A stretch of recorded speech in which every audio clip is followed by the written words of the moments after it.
Turejee kaunti namba 33 ambapo kwa siku ya tatu sasa shughuli za masomo katika shule za mpakani mwa kaunti za Migori na Narok zimekwama, huku mzozo wa umiliki wa ardhi katika maeneo hayo ukiendelea.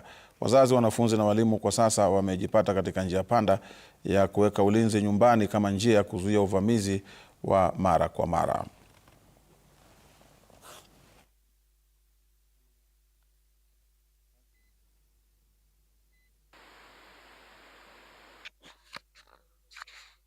Kweli unauma kwa sababu watoto wetu wanakaa nyumbani na sasa hivi watoto wengine wanaendelea masomo shuleni, na sio wakati ya raundi moja, kila wakati, kila wiki, kila mwezi.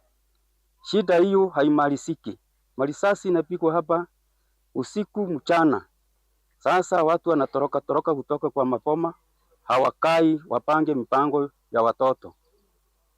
Wanafunzi hawapo kwa sababu wanaogopa uhasama. Unajua wakati marisasi inapigwa hapa Jameni, hakuna kujali kwamba ile ni shule wala ile ni nini. Marisasi inalia kila mahali, hata kwa madarasa.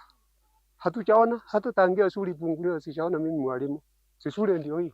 Sababu hata Jameni mungeenda hata muangalie. Sina raha kwa sababu watoto hawasomi na tena hawali chakula. Mtoto ataendaje shuleni kama hakuna chakula? Alilala njaa. Waume zetu wanauawa, kama juzi mume wangu aliuawa. Sina amani. Na serikali ipo kesho na kesho kutwa, serikali inakuja wanataka kura. Kama wamemaliza makura zote tutapeana nini?